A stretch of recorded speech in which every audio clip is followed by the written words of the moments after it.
Dicing tomatoes, a step-by-step guide for English learners. Hello everyone, and welcome to our English learning channel. Today, we're going to dive into the culinary world and explore the phrase, dice the tomatoes.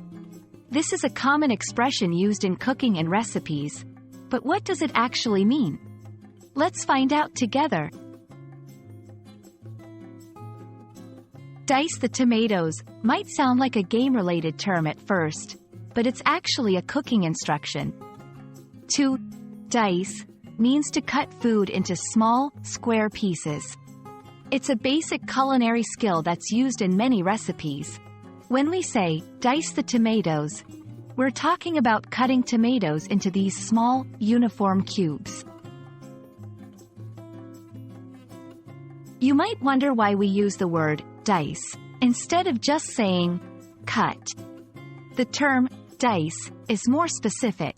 It tells us about the size and shape of the pieces we need.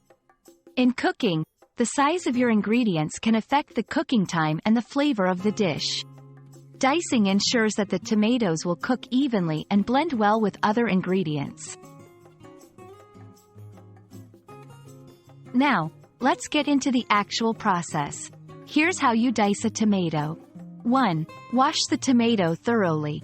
2. Slice off the top and bottom. 3. Cut the tomato in half from top to bottom. 4. Remove the seeds if desired.